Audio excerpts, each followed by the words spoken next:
Hello, everyone. Welcome to the National Environmental Science Program's Climate Systems Hub webinar, answering your questions about climate science and adaptation practice.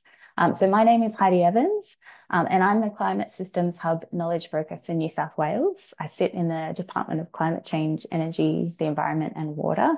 That's New South Wales DQ, not the federal DQ. So today, as the webinar title suggests, we're here to answer your burning questions about climate science and adaptation practice.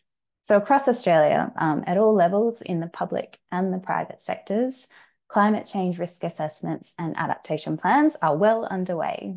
But knowing what climate information is right for each context can present challenges. So I think this will be a really great and timely opportunity to get to know a little bit more of the detail in the science and to discuss some of those uncertainties. But before we get started, I want to acknowledge the Wongal people of the Eora Nation, who are the traditional custodians of Canada Bay in Sydney, where I'm joining you from today. We pay respects to their elders, past, present and emerging, and would like to extend that respect to all Aboriginal and Torres Strait Islanders joining us today and to the traditional owners of the lands where you are. The Climate Systems Hub recognises the important role traditional knowledge plays in understanding Australia's climate. All right, so if this is your first Climate Systems Hub webinar, a special welcome to you. These free webinars take place every month and they're designed to provide an opportunity for learning and interaction with a broad range of topics and experts. We've had a great range of presentations to date, and you can find the recordings of those on our website. So speaking of recordings, this webinar is being recorded, and the link will be available from the website after the webinar. So today is going to run a little bit differently to previous webinars in that it's largely going to operate as a Q&A session. Rather than you listening to us present, we want to hear from you. So you should have all seen the invitation on the page to register for the event, to lodge your questions prior to today. We've received a great number of questions for our experts, but keep these coming. I encourage you at any time during the session to pop your question in the Q&A function at the bottom of your screen. So not the chat function, it's the Q&A function. We'll address as many of these questions as we can, but get in early as we probably won't get to all of them. You can also vote for other people's questions if they've popped something in there that you're also burning to know, and that'll give us a clear indication of the ones we definitely should answer. All right, so first up, I'm going to introduce our fantastic panel members, and then we'll split the session into 3 topic areas for your questions. So adaptation practice will be the first topic. Climate change basics will be next, and then we'll finish up with climate projections and climate modelling. Don't worry, you can pop whatever question you have on any of these topics in the Q&A function whenever you like. My fantastic colleagues behind the scene will be sorting through them and collate them into the topic areas for our panel experts to answer when we get to that topic. And then to kick off each topic, one of our panel members will answer a few questions from that area that they've been commonly asked by decision makers just like you. So I warmly welcome the members of our expert panel today, Sarah Boulter, David Hoffmann, and John Clarke. So John Clarke leads the Regional Climate Intelligence Group at CSIRO and has over a decade of experience developing climate change projections and helping decision makers make use of them. John is currently working with the Hub project called Synthesis, Communication and Data, Tailored Information for Stakeholders, and he was a lead author of the State of the Climate 2022 report for Australia. Welcome, John. David Hoffmann is a climate scientist in the Climate Projections and Resilience team at the Bureau of Meteorology. He's working on climate projections and information for decision makers in the Hub and in the Australian Climate Service, and he leads the ACS team on drought and changes in aridity. David also works with the World Meteorological Organization's World Weather Research Program, it's a mouthful, on assessing and creating better early warning systems. Welcome, David. And last, I'd like to introduce Sarah Boulter joining our panel today. Sarah is an associate professor of climate adaptation at the Associate Professor of Climate Adaptation at the University of Tasmania, and leads the Nest Climate Adaptation Initiative. She has spent the last decade building and supporting climate adaptation research and practice in Australia, and has worked with the health, biodiversity, defence, and infrastructure sectors to support, develop, and implement climate change adaptation strategies. So I'm going to hand over to Sarah now to get us started on the topic of adaptation practice. Terrific. Sarah. Thanks so much. Thanks, Heidi. So let me begin by saying, giving a bit of context to why we thought this session might be useful. So the Climate System Hub partnered with our state and territory colleagues to deliver in-person training. It was very much focused on building capacity to use and understand, and to understand the values and the value and limitation of climate change information. We delivered that alongside helping to build an understanding of what an adaptation planning process might look like, understanding some of those key concepts and approaches. And for the training team, I think, we were helping other people learn, but actually we learned a lot along the way as well. We learned a lot about the kinds of information that decision makers and practitioners were looking for, and the ways of presenting that information that we as scientists assume are accessible, but we're quickly told that's meaningless. So part of this session is about addressing some of the sort of frequently asked questions. So we're building on that training. We're building some online resources at the moment, and we hope that that content will be available by the end of the year. So meantime, this FAQ question is really there to say, here are some of the things that we heard as frequently asked questions or things that caused confusion during those training sessions.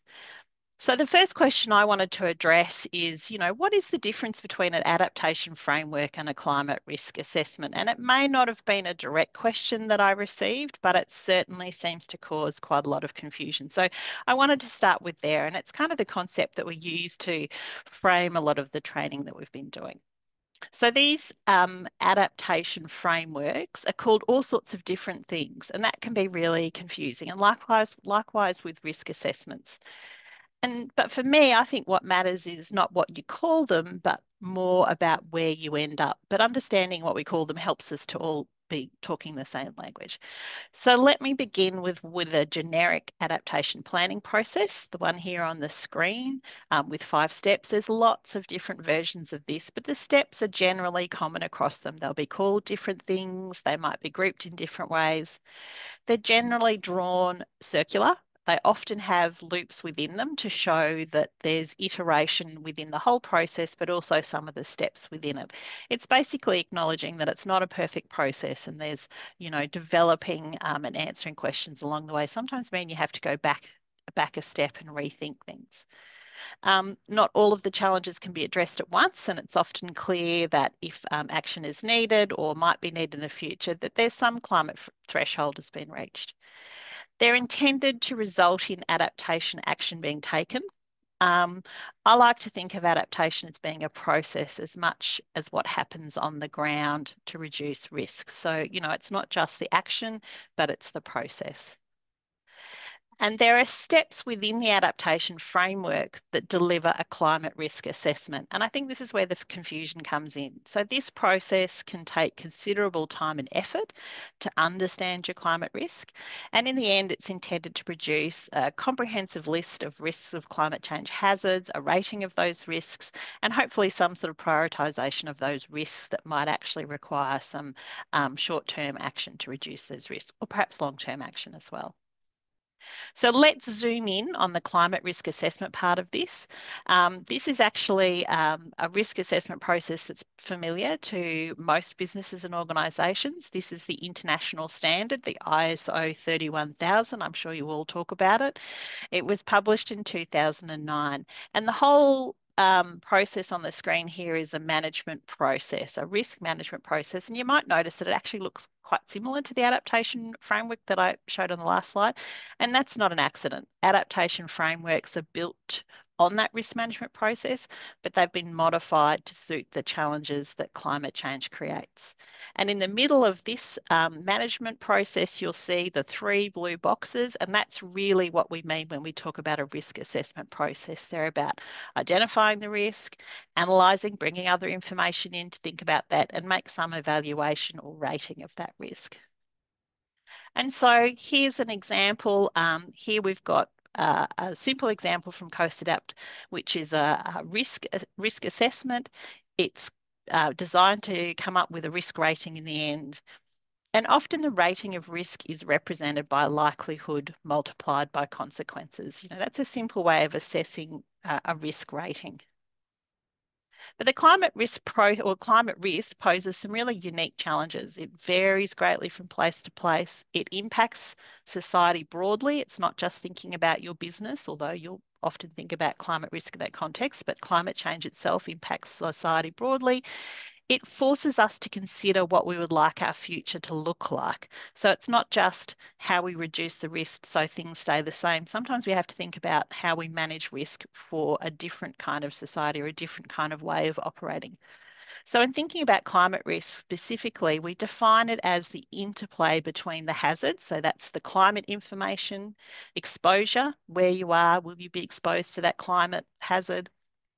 And vulnerability. And vulnerability is a really important concept in this. It's thinking about your sensitivity to the climate hazard and your ability to adapt to that, your adaptability or adaptive capacity. And so bringing this vulnerability into that climate risk, we get a slightly different way of thinking about risk. And so in this example I've given here, vulnerability is included in the risk rating matrix. And so we can tweak the risk assessment and the management process, we get a deeper understanding of the different levers that we can reduce risk. So if vulnerability is high, we can reduce the risk by perhaps doing something to increase adaptive capacity or reducing sensitivity to climate. Okay, so, there's vulnerability right there. So the second question that I wanted to talk about is how do I manage uncertainty? Now, this is definitely a question we hear a lot of. And I have to say, I think uncertainty can be a really unhelpful term. Anytime we try to anticipate the future, there are limits to what we can know and confidently say. When we think about if you think about decisions that we make regularly, we often do that with limits of what we know about the future. So every day, for example, we get dressed to go out into the world. You might look out the window, have a think about the season, or look at the weather forecast and choose a coat or an umbrella or boots or sparkly heels, just depending on the information that you have or it's your opportunity to make a calculated decision based on that information or the information that you have access to. Now, that's kind of a trivial example, but the same concept applies. So John will talk a bit more about the climate scientists who look to communicate confidence in the information, and they're sort of part of this uncertainty triangle here, is the part that the climate scientists focus on. And they give you the best information. That's based on the best information they have available and their knowledge of how the climate works. They also create scenarios of what society might do, so in terms of reducing greenhouse gas emissions, and that all figures into how they can say something about what we don't really know about the future, but making some sort of educated projection of that. But much like my analogy of dressing for the day's weathers, managing uncertainty can be addressed as part of a decision-making process, and the adaptation planning framework is very much designed to help with managing that uncertainty. So you can start by considering what you do know, what you know about the system or the region or the species that's at risk. You can think about things that have happened in the past. And even though the past may not be a perfect indicator of the future, it certainly can give clues. We can look at a range of climate scenarios, and John and David will talk about some of that, and think about, what's the least we can expect in terms of change and what might be the worst? And ask what if questions. What if things are really hot and dry? What if we have more intense storms? And the other thing to remember is that not all actions to reduce risk need to happen now.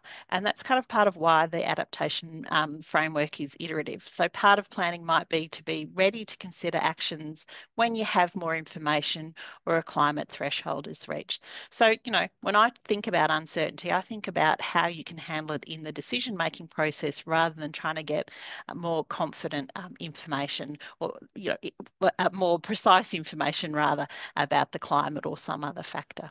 So those are my two frequently asked questions. Thanks, Heidi. Thanks, Sarah. That was some really great insights into how we can manage some of those challenges in approaching adaptation planning. There's been some really good questions that have come in. Over to you, audience.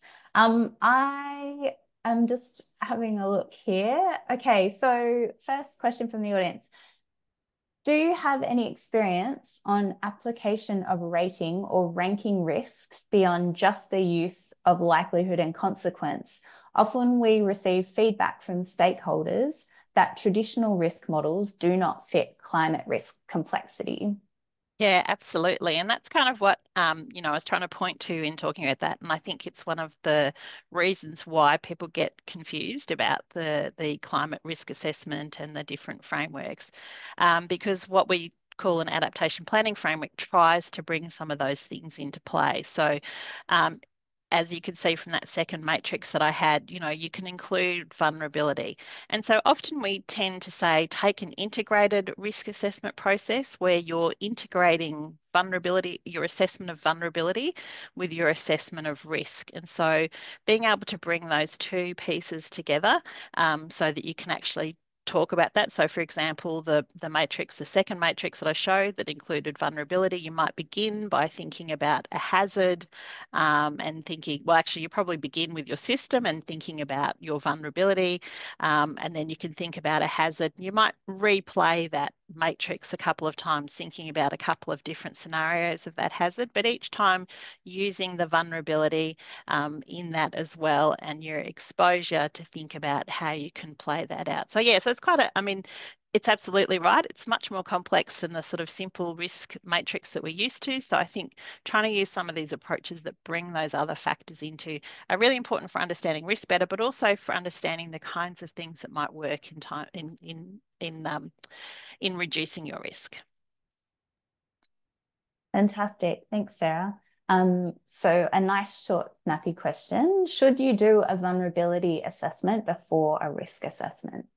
Yeah, absolutely. Well, I mean, my approach generally, as I said, is sort of an integrated risk assessment, and generally it's about thinking about your vulnerability before you get too deep into thinking about the climate change. So usually, approaches that I've used begin with thinking about your past sensitivity to a hazard. So remember, sensitivity is part of vulnerability. So it's sensitivity and adaptive capacity say something about your vulnerability.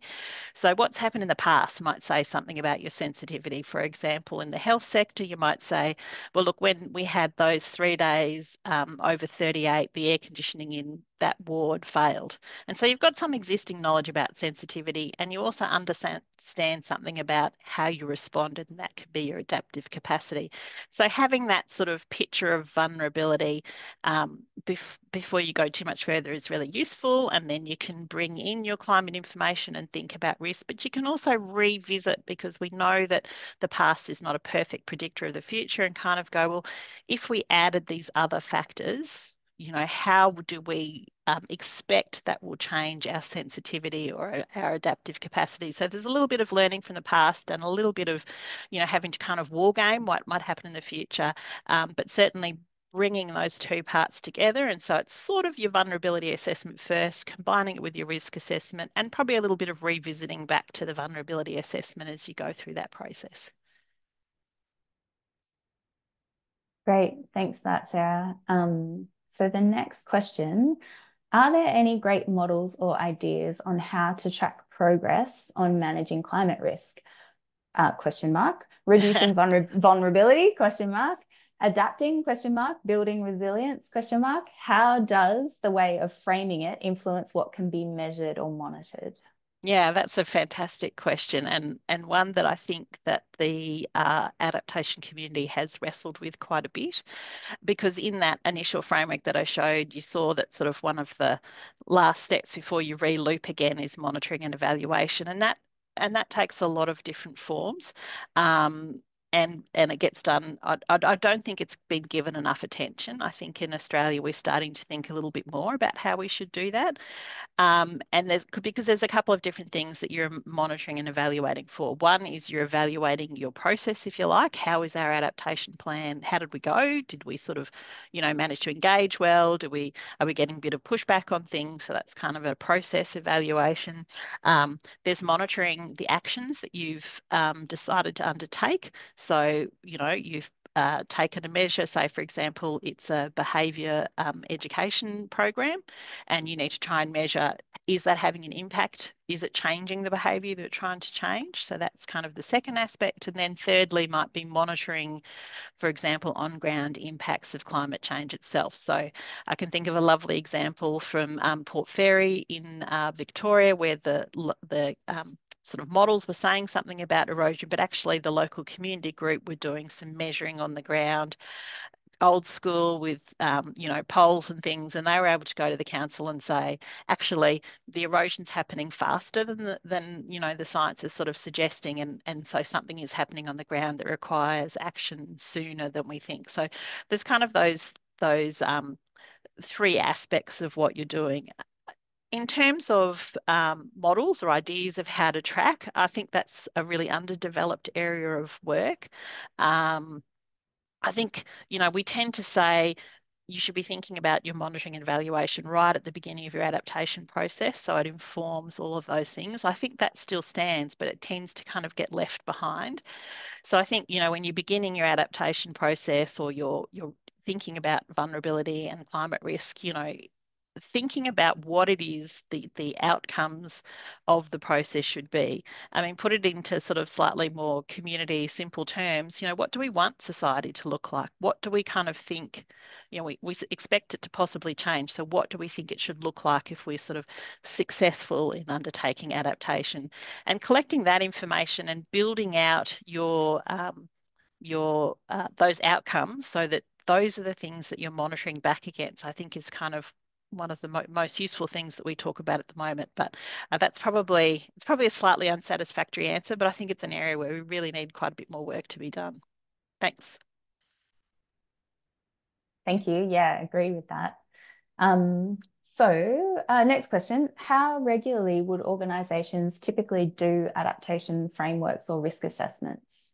Yeah, I mean, like, it seems to be that most organisations sort of think, sort of every 3 to 5 years is a good time. I mean, it's really difficult to put a measure on this. I mean, my experience in the past has been that they get done and sort of forgotten about. So there's a real challenge to think about. These are meant to be living processes. And there's a tension between, we need to mainstream this, and so it should become part of business as usual. But then the risk that means that if it hasn't got the kudos or authority or profile that it should have, it kind of gets lost in the business as usual. So, trying to make some commitment to revisit, and I think what we hope is that when you do your first adaptation, planning process and think about that, you've kind of set yourself up on a path for it to become a bit more straightforward the next time. Hopefully, it's not as difficult, because you've got a place to start, and so you can revisit, and if you've set up your monitoring and evaluation work really well in the first place, that can become quite a bit more straightforward to kind of go back and think about, are there specific things that we need to focus our attention on? Were there risks that we sort of put a bit of a highlighter over, but we didn't take action, but we knew it was something that's likely to be needed in the future?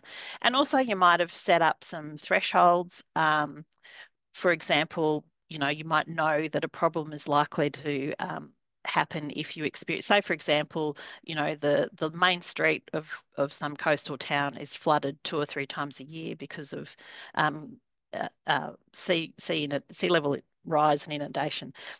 you might have some measure that you want to check back against. So trying to keep those things front of mind and having a sort of a regular check-in is kind of a messy way of answering that question. So that was great. All right, so we've got time for one more question in this area. It's a bit of a long one.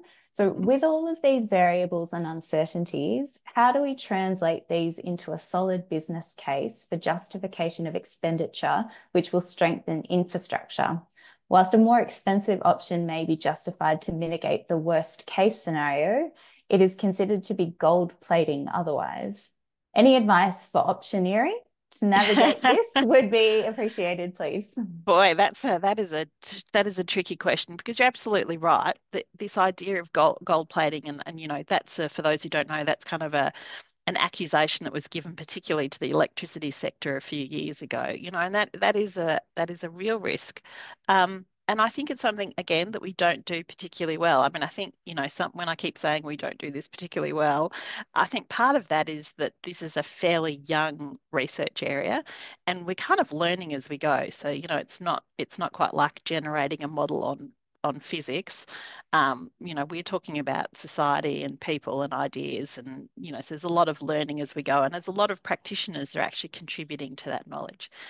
But I do think that this is an area that we really struggle with, and it's sort of seen as being a big barrier to adaptation. That finance is one of the big barriers because, as you've said, and I've seen it, when push comes to shove and budgets are tight, the first thing that will go will be the things where it's like, that feels a bit rubbery. And I think there has to be. I think the way to tackle it maybe is to sort of talk about consequences, because consequences and risk appetite. So, if you're able to make a good case around what the consequences, if this happens, here's the consequences we're talking about. And if those consequences are a large number of people die, then your appetite risk can be sort of marked against that. So particularly if you're dealing with in a political sphere, the appetite for loss of life is pretty low generally. And so, you can kind of try and use that. I think being able to try and look at co-benefits and think about the costing of that. So, if we do this thing, are there other savings that we can make? So, particularly in buildings, there's some good examples I can think of from the US where, the investment in the things that really help reduce climate risk also made some great financial savings in terms of energy use. So, being able to try and look at co-benefits as well. But look, I think it's a really, I mean, yeah, it's such a tricky thing to do, and I think getting the sort of decision makers in early on, getting them to understand where the decision's coming from is really important, and being able to demonstrate that there are other benefits as well is helpful, and thinking about risk appetite. Thanks, Heidi. Great. Thanks, Sarah. Yeah, some really great questions there and some very comprehensive answers. In the interest of time, I'm going to move us along to the next topic, climate change basics, and hand over to David Hoffmann. Great. Thank you very much. So the first question that I want to address is, what are the main indicators that scientists use to measure historical and recent climate change? And to answer this question, we actually need to take a step back and think about what we mean by climate and how do we actually measure the climate. You can think of climate as the integration of weather over time. So we experience different temperatures every day throughout the seasons, and no 2 years are the same. Some are a bit cooler and wetter, other years are a bit hotter and drier. And this is a variability that we need to consider that is driven by the different modes of variability that we know, which is, for example, the Indian Ocean dipole or the El Niño Southern Oscillation. So in order to characterize the climate, we need about 30 years of observations on a daily basis that we can then aggregate over the 30 years, and then we can determine the climate. There are many different ways to measure the climate. Most common ones are weather stations. This has begun early on, over 100 years ago, where temperature and rainfall was measured. And then over time, this was supplemented by other methods such as satellite observations, tide gauges, shoops and moorings, and so on. So it just kind of adds to the broader picture of observations. We then get an understanding also, if we have a long observational period, what the frequency of its extremes are, because they are rare by definition. And once we have a long enough record to fit a couple of these 30-year time slices, we can look at the difference between them and determine how the climate has changed. This can be expressed as anomalies. For example, you have probably heard that this year was X degree warmer or cooler than the normal. And this then refers to a reference period, which is defined by the 30-year periods. So overall, you can think of climate as what you expect, but weather is what you get.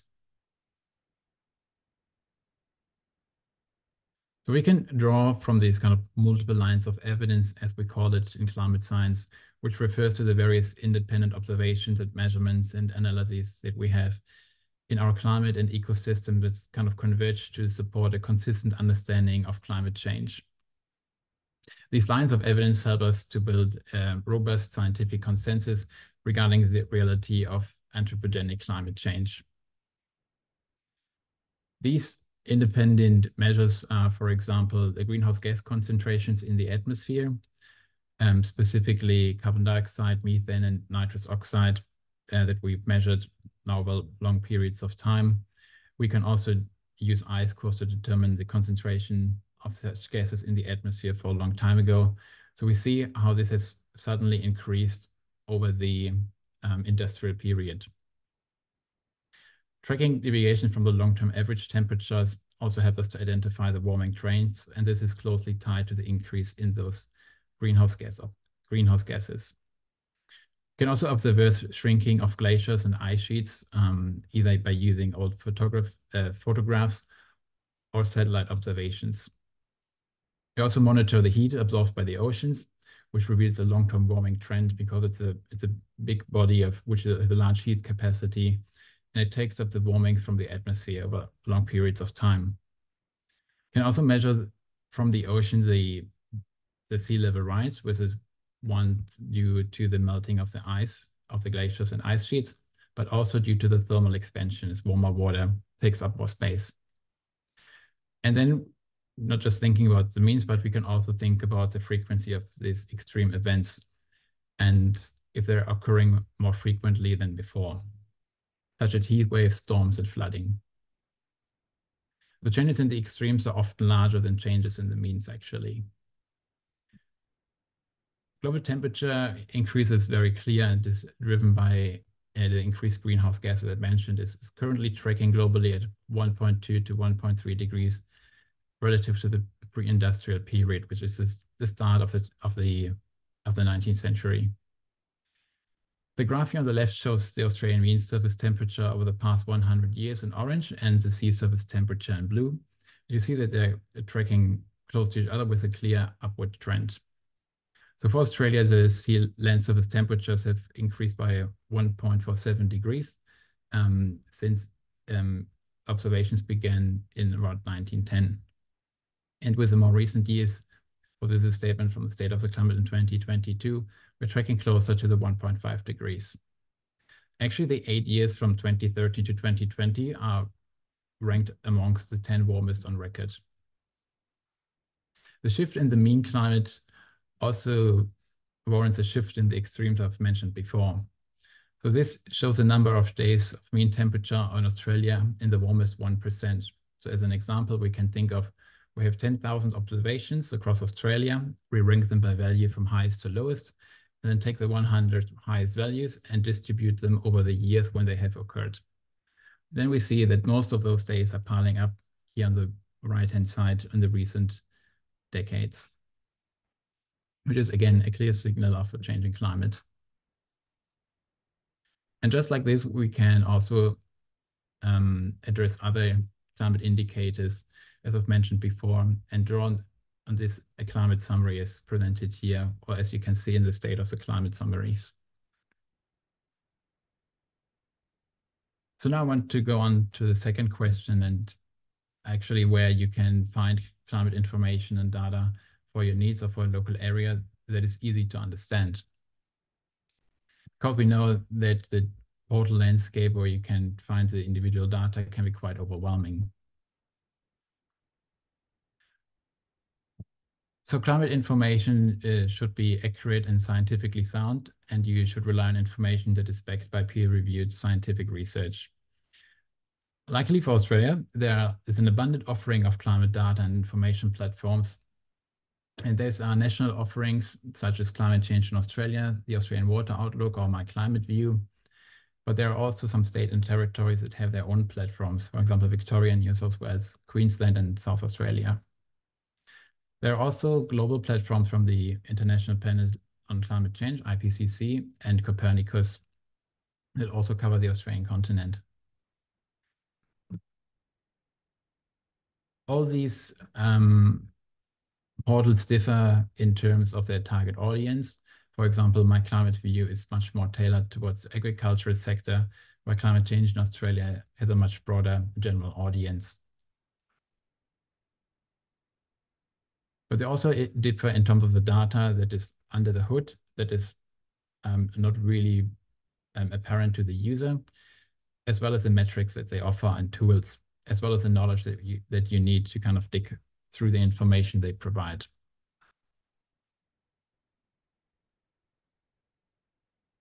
So I wanted to list some key differences when you go out and maybe look through a couple of these different offerings and kind of pull together some information which is seemingly for the same index, but in the end you see the numbers are actually differing. And there are various different reasons for that. So for one, there's the climate models. As I mentioned, the portals use maybe a different suite of climate models, a different generation of the global climate model. So it could be the 5th or the 6th generation. They might be using regional climate models, so downscaling, as well as other techniques to modify the data. Then we have the different projections. And depending on the generation of the CMAP model used, they might be either using the representative concentration pathways or the shared socioeconomic pathways. They might also define the uncertainty or the range that their models are providing differently, and John will cover part of that as well. And also the spatial and temporal scale might be different. So looking at different regions or looking at different time horizons.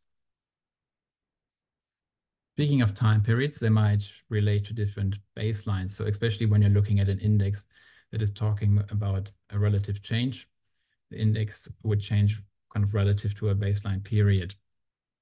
So let's say, for example, temperature is changing by X degrees in around the 2050s. It would be relative to some kind of time period in the historical observations. If you're, for example, considering global warming levels, they always refer to a pre-industrial era, which is around 1850 to 1900. And then last but not least, the index that you're looking at, again, could be absolute or relative changes. And especially if you're looking at temperature thresholds, let's say to specify heat waves or extreme hot days, some portals might be using 38 degrees, others might be using 40 degrees. And again, this will yield a different number. So you should be careful when using the different information. And if you're unsure, there's often guidance material on the site provided, or you can contact the provider. But there are also synthesized climate summaries that provides the most robust information for you. And these summaries distill the complex climate data into concise, easily digestible information. And these are crafted to communicate the key findings and trends without the need for the extensive scientific background, and it uses clear and non-technical language. They often provide also actionable insights, helping policymakers and stakeholders to make informed decisions. However, you might find that if you use those kind of climate summaries, that you use some flexibility. So it could be that the statement that you find are not locally specific to your area or not specific to the hazard that you're interested in. So we at the Nest Climate Systems Hub are working on bringing together the expertise from the scientists to craft guides and fact sheets that will help you make an informed choice. So stay tuned for guides and fact sheets, as well as other guides that we provide on the NEST webpage. And he also listed some other resources. And in many cases, actually, you can also find that the IPCC summaries for policymakers give a good global context, and that for especially like a first pass risk assessment, you do not need very detailed information and can go with many of those general statements. And with that, I open for questions. Thank you, Heidi. Thanks, David. That was a really great taster on some of those climate change basics. Okay, so there's been a few questions that have come in. I'm going to go to this one here. When you look at the BOM website for the radar sites, there are a limited number of radars. Should there be more radar sites to cover the area of Australia comprehensively? And is this a problem in providing long-term climate data about an area not covered by radar? Yeah, that is a great question. So radars are usually distributed around the areas where most of the population is located in Australia. So you have these around the most capital city areas, as well as along the coastlines. There are very few radars that are covering the inland areas. And the reason for that is usually that there's not too much interest or too many people living that might be affected. On the other hand, radars are also very expensive to run and to maintain. So there's only a limited number that can be sustained. Nevertheless, the information or the rainfall that we're getting inland of Australia is obviously very important.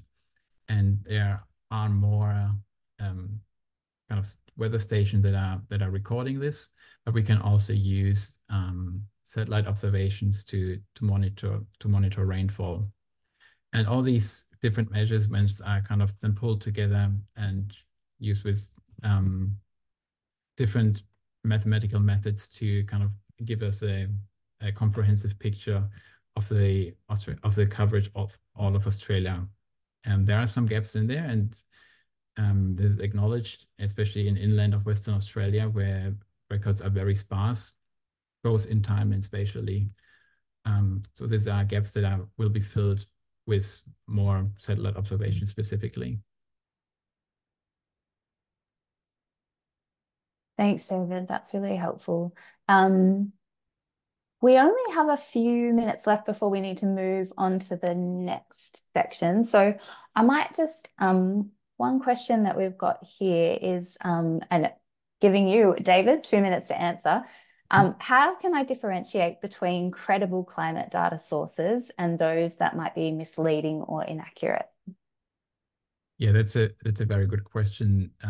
So I mentioned that they should be scientifically sound, and like a clear indication is that if the provider gives you references to maybe scientific reports or papers that are underpinning the findings that they're stating, that's always a really good sign. You should also be wary of any kind of extraordinary claims that are kind of more like clickbait. But if you come in and sticking to the offerings like from a national or state and territory basis, you should be in safe hands. Thanks, David. Perfect timing. Okay, so we're going to hand over to our final section and our final panel expert, John Clarke. He's going to talk to us about climate projections and climate models. Over to you, John. Thanks, Heidi. Hi, everybody. I'll just bring my first slides up. So my questions, this first one is a little bit like Sarah's, which is a bit of a compilation of questions that people ask around this topic. But essentially, people are often interested to know, because there are multiple projections out there, which are the best ones for my location.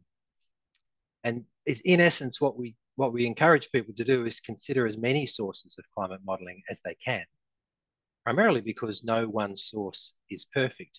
But also this is a graph showing the projected change in rainfall from a bunch of different climate modelling efforts for the same area at the same future point in time and under the same emissions scenarios. And you can see that there's quite a divergence among some of them. And the two that I've circled, I've highlighted specifically to show a really important point, that if you only had this green set of modelling, and that's what you based all of your decision making on, you would be completely oblivious to the fact there's actually a possible future that gets wetter. And conversely, if this pale blue one was the only one that you had, you'd be completely oblivious to this much drier future. So this is why we encourage people to consider, at least in the first few steps of the assessment, the whole range that's projected by everything you can lay your hands on. And luckily, at least now, most areas of Australia have more than one source of climate modelling that covers them. Not everywhere, but lots of Australia now does. So that's important because you need to be able to describe the full range of plausible change. The next point is, don't take model output as gospel. Sarah spoke about this. The outputs of models are the result of what-if scenario modelling. They're imperfect, but they're pretty useful, but they're not perfect. So this is why we take this multiple lines of evidence approach that David spoke about in the context of observations. It also applies to our understanding of the future. And we bring into play, of course, the model outputs, because that's the most important bit, but they have to gel with what we know from observations and the trends that we've seen and scientific understanding. We also want a projections report to describe the strengths and weaknesses of the modelling, because not every climate aspect is as easy to model as the other. For example, temperature is the easiest to model, and we have a lot more confidence in that. But something like extreme winds, tropical cyclones, lightning and hail, it's a very different question. So you need to understand what the strengths and weaknesses of the modelling is so that you can frame your decision-making appropriately according to where the strengths are and where the weaknesses are. Also, use the resolution that's appropriate to your question. Most risk assessments are high level, so don't need highly detailed projections data sets.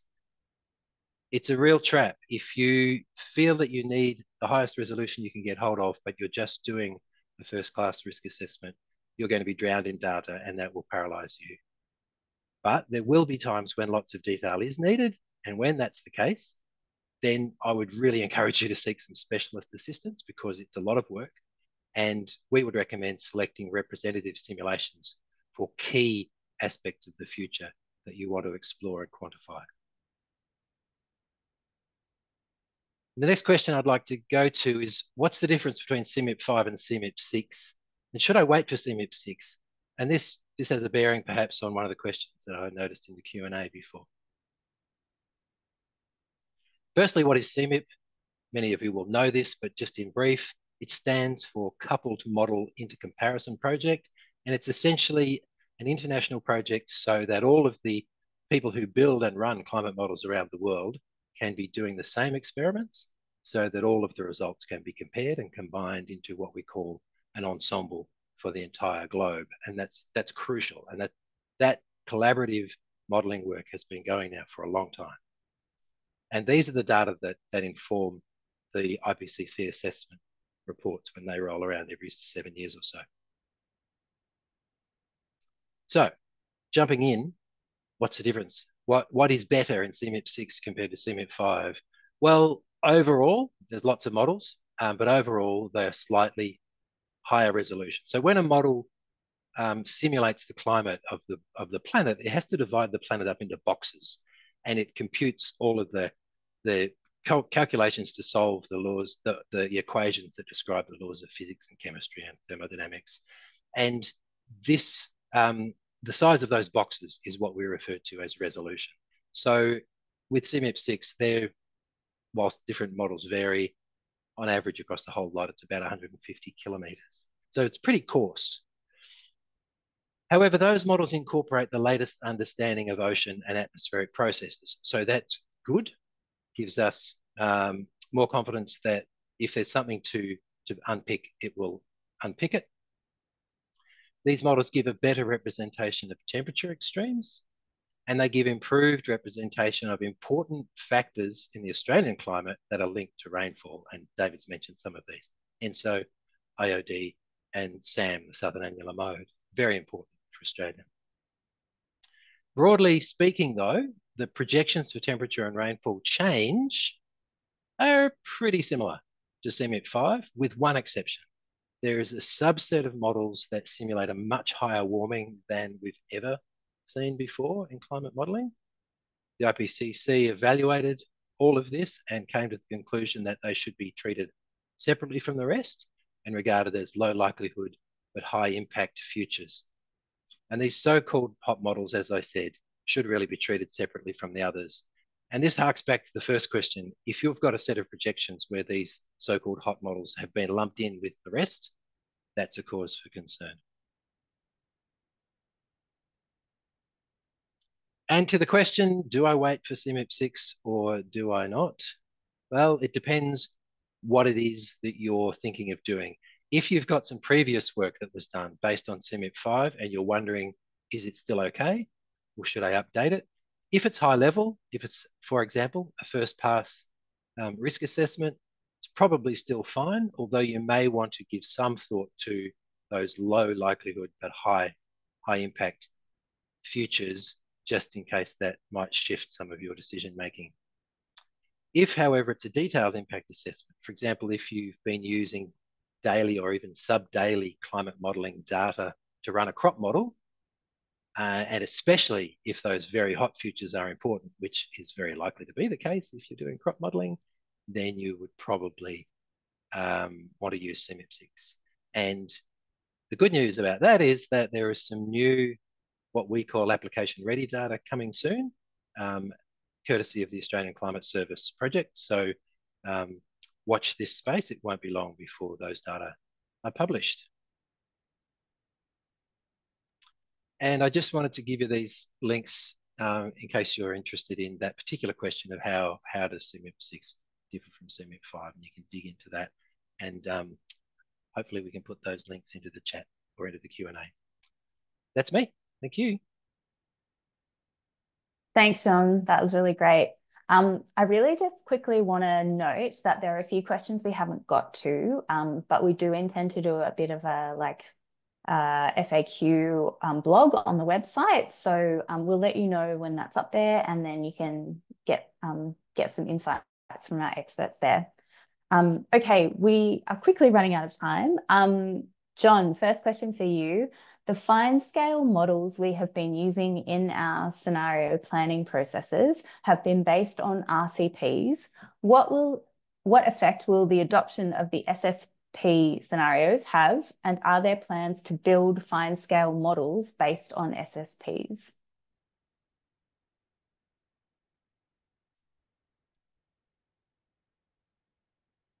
Oh, I think we've lost John. He seems to have frozen. He seems to have frozen. David, are you able to answer that one? Yes, I'm here. Could you just repeat the question? I was just a question in the chat. Yeah, sure, David. So the question is, the fine scale models we have been using in our scenario planning processes have been based on RCPs. What effect will the adoption of the SSPs have, and are there plans to build fine scale models based on SSPs? Yes, so there are plans to build fine scale models based on SSPs, or using the 6th generation of the CMIP models. This is still in the works, and the outcomes might vary to what you have seen with the RCPs, because as John has highlighted, the models are slightly different. Some of the models are actually running a bit hot, but this has usually been addressed, especially if then considering the downscaling. You don't need to wait really for the regional downscaling. You can still use the CMIP5. It doesn't mean that they're less correct than others. It's just different approaches. And you could also, if you want to use CMIP6 already, you can use what is available on the IPCC website or the Copernicus portal. They already provide CMIP6 data, but it's not the downscaled one. Thanks, David, for jumping in there. It looks like John is back, which is great. There's probably only time for one more question. I might go with this last one. Are we in a period of accelerated heating? Is there evidence that there could be a step change in the rate of warming? Thanks for that one. It's probably too soon to say, but I will be interested if David wants to jump in on this one too, because this is about the past as well as the future. Certainly, we're seeing increases in temperatures, particularly the extreme temperatures and other extremes, might add, that have increased faster than the modelling suggested. And in many ways, that's a surprise to the scientific community. But in some ways, when you take a step back and think it through, everything in climate projections land is as conservative as it can be. We're very, very careful because for decades we've been accused of being alarmist and warmist and all those nice terms that get thrown at us. And so quite deliberately, climate projections has been fairly conservative. So is there a step change coming? Who knows? A lot of people are interested in tipping points at the moment, and if some of the globally important tipping points happen, then like if the meridional overturning stops, then yes, we could see some dramatic changes, but it won't all be increases in temperature. There'll be areas that get colder as a consequence. So it's really complicated. And those tipping points are not modelled by and large in the global climate models. Thanks, John. There's been some really fantastic questions. They're still flooding in now. So as I said, yes, we will endeavour to get these answered through a blog on our website, and we'll keep you updated on that. So that's it. Thanks everyone for your active participation and engagement in the session. Thanks to our panel for some really great informative responses to the questions. And audience, I want to thank you all for supporting the Climate Systems Hub. We hope you've learned something new and or connected with others to continue the discussions around climate science and adaptation practice. We've got some great webinars lined up for the rest of the year. So to find out about those, you can subscribe to our e-newsletter. So that's just through that QR code you can see on the screen. And then you'll keep an eye on your inbox for what's coming up and spread the word to anyone else you think may be interested. In addition, if you email that email address on the website, on the screen, sorry, we'd love to hear your suggestions for any future webinar topics. And just lastly, we'd really value your feedback. Once the webinar recording is ready, we'll be sending it around to all of you by email, and it'll have a link to a brief feedback survey. So we'd love you to fill it out and let us know what you thought. So thanks again to our presenters and also for those others who've been very active behind the scenes helping today happen. And we'll see you all next time. Thanks, Heidi. Thanks everyone.